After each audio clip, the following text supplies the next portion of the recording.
కీర్తన గ్రంథము 32:7 మనం చూస్తున్నాం. నా దాగుచోటు నీవే, శ్రమలో నుండి నీవు నన్ను రక్షించదు, విమోచన గానములతో నీవు నన్ను ఆవరించదు.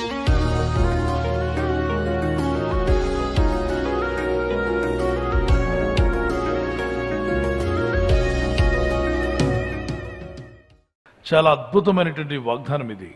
ఇంకా మనకు నమ్ముకోదగిన సహాయం ఎవరున్నారు చెప్పండి? ప్రపంచంలో ఆయనే మనకు సహాయం. ఆయన మీద ఆధారపడదాం. ఆయన మీద విశ్వాసం ఉంచావు అయితే నీ కండబలం మీదో, నీ ధనం మీదో, నీకు తెలిసిన వారి యొక్క అండబలము, కండబలము, మరి కులబలము, ఇవన్నీ కాదు మన ఆధారం చేసుకోవాల్సింది. మన ఆధారము ఆయనే అన్నవారు చేయి పైకి గట్టిగా దేవునికి స్తోత్రం చెప్పండి. మన ఆధారము దేవుడే. నా ఆశ్రయ దుర్గమా, నా ఆధారం నీవే నాయన. మన మహిమకు, మనకు ఉన్న ఘనతకు, మనకున్నటువంటి ఆరోగ్యానికి, మనకున్నటువంటి సౌకర్యాలకు, మనకున్న నివాసానికి, మనకున్న సమస్తానికి ఎవరు ఆధారం చేయెత్తి చెప్పగలరా? ఆయనే మన ఆధారం. ఆయనమే ఆధారపడే మనం జీవించాలి. ఆయనే మన ఆధారమై ఉన్నాడు. ఈరోజు మనం ఏమై ఉన్నామో అదంతా ఆయన కృప అయి ఉన్నది. ఆయనమే మన ఆధారపడి జీవిద్దాం. దేవునికి ఇష్టలుగా జీవిద్దాం. దేవునికి దూరంగా వెళ్ళి మనం ఏం సంపాదించలేం. దేవునికి దూరమై ఏదో సాధిస్తామనుకుంటారు, అంత నష్టమే. నయోమి అనుకుంది. దేవుని ఆధారం చేసుకోకుండా నయోమి తన భర్తతో మాట్లాడింది. భర్త కూడా అన్నాడు, మనం వెళ్ళిపోదామా, బెత్లెహేము నుండి వెళ్ళిపోదామా? ఎక్కడికి వెళ్ళి మోయాబు ప్రాంతంలో మంచి బిజినెస్ చేసుకోవచ్చట. బిజినెస్ చేద్దామంటే ఓఎస్ అని చెప్పింది. 2 కొడుకులు మొత్తం కలిసి బయలుదేరి బెత్లెహేము ప్రార్థనా స్థలము, దేవుని కరుణా స్థలము, భక్తి కలిగిన స్థలము, దేవుడి యొక్క రొట్టెల ఇల్లు అని పిలువబడే ఆ స్థలం నుండి దేవుని ఆధారం చేసుకోకుండా బయలుదేరి వెళ్ళిపోయింది. ఎక్కడికి వెళ్ళిందంటే రూతు గ్రంథంలో మోయాబు ప్రాంతానికి వెళ్ళిపోయింది. అసలు ఎవరు ఈ మోయాబీలు? అక్రమ సంబంధం, వాక్య విరుద్ధంగా వచ్చిన సంతానం. దేవుడు వద్దు అని ఆజ్ఞాపించినటువంటి ఆజ్ఞను అతిక్రమించేసిన పాపం. కాబట్టి లోతు కుమార్తెల యొక్క సంతానం అది. అపవిత్రులై వాక్యానికి విరుద్ధంగా దేవుడు పెట్టిన క్రమాన్ని తప్పించారు వాళ్ళు. కనుక మోయాబీలతో సహవాసం చేయకూడదన్నాడు దేవుడు. మోయాబీలతో మీకు ఏ సహవాసం ఉండకూడదన్నాడు. అయితే మోయాబీ పట్టణానికి వెళ్ళిపోయింది. అక్కడ బిజినెస్ స్టార్ట్ అయింది. మంచిగా పైకి వద్దాం అనుకున్నారు. కానీ సడన్గా భర్తకు ఆపద వచ్చింది. ఆపదలో సంపాదించిన డబ్బు ఉందిగా, డబ్బు ద్వారా హాస్పిటల్కో వైద్యుల దగ్గరకు వెళ్ళి ఎలాగైనా భర్తను బతికించుకుందామని పరిగెత్తింది. దేవుడు గుర్తురాలా. బెత్లెహేములో ఉన్నప్పుడు దేవుని ప్రార్థనా స్థలం, అది భక్తిగల స్థలం, దావీదుపురం లాంటిది. అక్కడ విడిచిపెట్టి ప్రార్థనా స్థలాన్ని వదులుకొని వెళ్ళిపోయిన వీరు వెతుక్కుంటూ ఉంది బెత్లెహేం. మరి మనం తెలుసు, మనందరికీ ఆ ప్రాంతం. అయితే గమనించండి, ఆ ప్రాంతం దూరంగా వెళ్ళిపోయింది. యేసుప్రభు వారు జన్మించిన ప్రాంతం కదా బెత్లెహేం. ఆయన జన్మించిన స్థలం కూడా బెత్లెహేమే. అక్కడ నుండి కొంత దూరంలోనే మనకు అన్నీ కూడా కనిపిస్తూ ఉంటాయి. అటువంటి స్థితిలో ఈమె దూరంగా వెళ్ళిపోయిన తర్వాత సంపాదించిన డబ్బుతో భర్తను బతికించుకోవాలనుకుని ఆపద వచ్చేసింది ఆ ప్రాంతంలో. భర్త కాయిలో పడ్డాడు, అనారోగ్యం, హాస్పిటల్కి తిరిగింది, వైద్యుల దగ్గరికి వెళ్ళింది, తన సాయశక్తిలా ఖర్చు పెట్టింది. మరి సంపాదించిన డబ్బంతా వృధా చేసింది. లాస్ట్కి భర్త చనిపోయాడు. అప్పటికైనా దేవుడు గుర్తురాలి ఆమెకి. ఏదో పైపైన ప్రార్థన తప్ప నిజమైన ప్రార్థన చేయలేదు. సరే, కొన్నాళ్ళు పోయాక పెద్ద కుమారుడు కాయిలో పడ్డాడు, అనారోగ్యం పాలయ్యాడు. బ్రతికించుకుందాం కదా అని డబ్బు సంపాదించారు కదా, ఆ సంపాదనతో పరిగెత్తింది. పెద్ద కుమారుడు కూడా దక్కలేదు, చనిపోయాడు. రెండవ కుమారుడు కొన్నాళ్ళు పోయాక కాయిలో పడ్డాడు. ఒక కుమారుడిని ఉన్నాడులే అనుకుంటే అతనికి కూడా అనారోగ్యం వచ్చింది. పరిగెత్తింది, ఆ బిజినెస్లో సంపాదించిన డబ్బంతా కూడా ఖర్చు పెట్టింది, ప్రయోజనం లేదు. మూడో వాడు కూడా, అంటే ఆ భర్త 2 కుమారుల్లో చిన్నవాడు కూడా చనిపోయాడు. ఎప్పుడైతే చిన్న కుమారుడు కూడా చనిపోయాడో ఆమెకి ఏమీ ఆధారం లేకుండా అయిపోయింది. అయితే ఆ ఊర్లో 2 కుమారులు పెద్దవాళ్ళుగా ఉన్నప్పుడు పెళ్లి చేసింది. పెళ్లి చేస్తే 2 కోడళ్ళు ఇంటికి వచ్చారు. ఆ 2 కోడళ్ళు భక్తిగా ఉంటారేమో అనుకుంది, కానీ అందులో కొడుకులు చనిపోయేసరికి యవన స్త్రీలు వాళ్ళు, ఆమె చెప్పింది, అమ్మ మీ 2 యవనంలో ఉన్నారు, నా కొడుకు కుమారులు 2 చనిపోయారు, ఇప్పుడు మళ్ళా మీ యవన జీవితం ఎందుకు వేస్ట్ అవ్వడం? మీరు మళ్ళీ మీ పేరెంట్స్ దగ్గరికి వెళ్ళిపోయి వేరే పెళ్లి చేసుకోండి. మీ పేరెంట్స్ చేస్తే చేసుకోండి పెళ్ళి. ఇక మీరు నా కోడళ్ళు కాదు, ఎందుకంటే కొడుకులు వెళ్ళినప్పుడు ఇక కోడళ్ళు ఎక్కడ అని చెప్పి అప్పుడు ఆలోచనలో పడింది.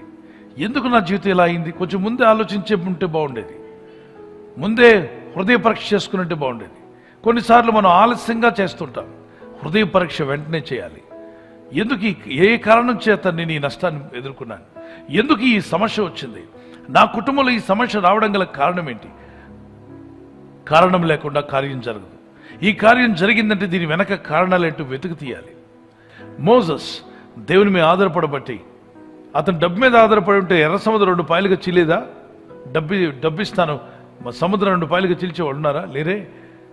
సముద్రాన్ని 2 ఆరిన నేలగా మార్చి రోడ్డు వేసాడు దేవుడు. అది కూడా క్షణాల్లో జరిగిపోయింది.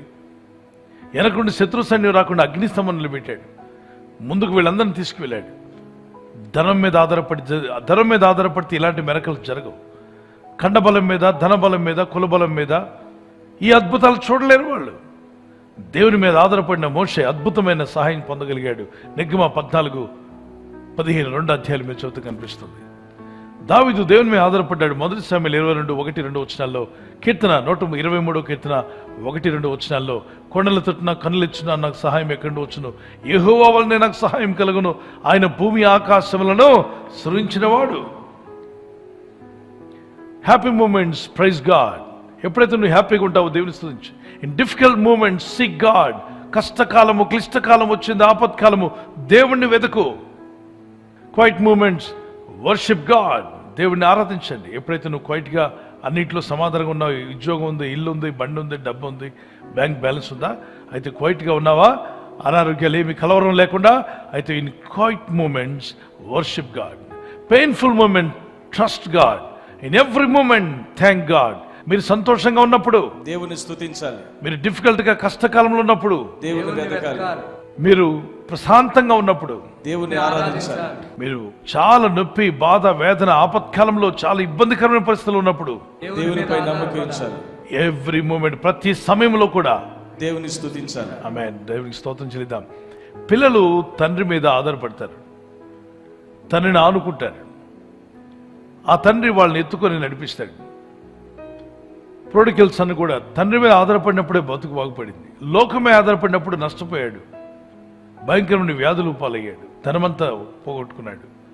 లోకం మీద, పాపం మీద, అపవిత్రత మీద, క్లబ్బు, పబ్బు, శరీర కోరికలు, అపవిత్రత, వీటి మీదకు వెళ్ళి అన్ని పోగొట్టుకొని జీవితం దుఃఖం పాలు చేసుకున్నాడు. వేదనతో నిండిపోయింది, శ్రమలతో నిండిపోయింది. ఆ టైంలో దేవుని మీద ఆధారపడే విధంగా తండ్రిని జ్ఞాపం చేసుకోగా తండ్రి ప్రేమ అతన్ని రక్షించినట్టుగా చూస్తున్నాం. ఈరోజు మనందరికీ తండ్రి ఎవరు చెప్పండి? పరలోకమందున్న దేవుడు మన తండ్రి. మనము మన పరలోక తండ్రి మీద ఆధారపడాలి. దేవుడు మనకు ఆశ్రయము, దుర్గమునై ఉన్నాడు. ఆపత్కాలంలో ఆయన మనం నమ్ముకోదగిన సహాయకుడు. ప్రార్థన చేద్దాం, ఆయన మీద ఆధారపడదాం. ఆయన నమ్ముకోదగిన సహాయకుడు. మీ ఫ్రెండ్స్కి చెప్పండి, మీ స్నేహితులకు చెప్పండి, ఆయన నమ్ముకొని ప్రార్థన చేయండి. నమ్ముకొనదగిన, మీరు నమ్మారు అంటే కార్యం జరుగుతుంది. నమ్మువానికి సమస్తము సాధ్యమే. మార్క్స్ 9:23 వచనంలో దేవునికి సమస్తము సాధ్యమే. మార్కు 10:27 వచనంలో సర్వశక్తులకు దేవుడైనటువంటి ప్రభుకి సమస్తం సాధ్యమే. ఇర్మియా 32:27 వచనంలో ప్రభు ఈ రోజు నుండి నా ఆధారము నీవే, నా సర్వము నీవే. నేను ఈ లోకంలో ఉన్నంత కాలము నా దేవుడైన ప్రభు మీదనే ఆధారపడుతున్నాను.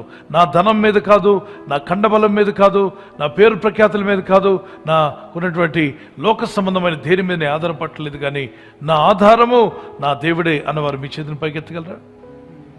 అయితే ప్రార్థన చేసుకుందాం. పరిశుద్ధమైన మా తండ్రి, నిన్నే ఆధారంగా చేసుకున్నప్పుడు నయోమి జీవితం బాగుపడింది. ప్రభు ఆమె జీవితాన్ని మళ్ళా మధురంగా మార్చావు.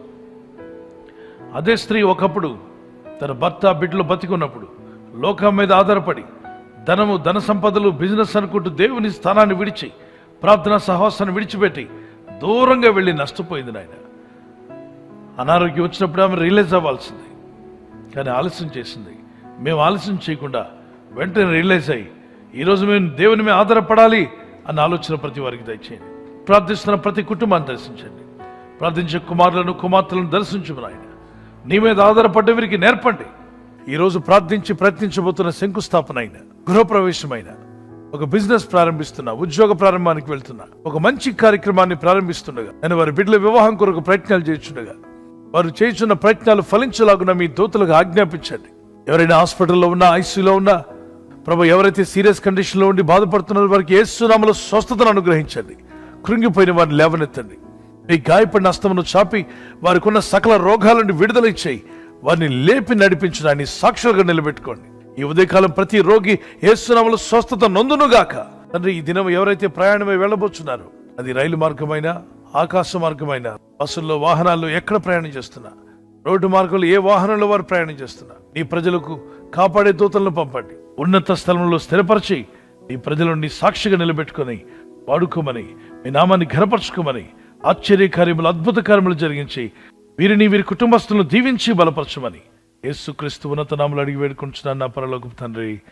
ఆమేన్. ఆమేన్. Happy birthday to you. Many more returns of the day. May the Lord continue to bless you with this promise. మీ కొరకు మా ప్రార్థన వాగ్దానము యెషయా 41:10, Isaiah chapter 41 verse 10. I will uphold you with my righteous right hand, the Lord says. ప్రభు చెప్తున్న మాట, నీతి అను నా దక్షిణ హస్తంతో నిన్ను ఆదుకుందును, నిన్ను ఆదుకుంటా అన్నాడు. ఈ బర్త్డే రోజు నుండి ప్రభు మిమ్మల్ని ఆదుకొని నడిపించి, ఆదరించి, బలపరిచి అని సాక్షులుగా మిమ్మల్ని నిలబెట్టుకునుగాక. God bless you. నూతన హృదయం, నూతన ఆత్మ దేవుడు మీకు ఇవ్వాలి మా ప్రార్థన. మరి హ్యాపీ యానివర్సరీ జరుపుకునే వారందరికీ once again happy wedding anniversary. Many more returns of the day. God bless you. ప్రభు అక్కడ ఆలస్యమైతే సిల్వర్ జూబ్లీ, మరి గోల్డెన్ జూబ్లీ, అలాగనే ప్లాటినం జరుపుకునే కృపదేవుడు మీకు ఇచ్చిన గాక. నీవు జలంలో పడి దాటినప్పుడు నేను నీకు తోడై ఉందును. When you pass through the waters I will be with you. What does it mean అంటే, సమస్యల్లో, బాధల్లో, ఇబ్బందుల్లో వెళ్తున్నప్పుడు ప్రభు మీతో కూడా ఉంటా అన్నాడు. ఆయన మీతో ఉండేవాడు, బలపరచేవాడు, నడిపించేవాడు.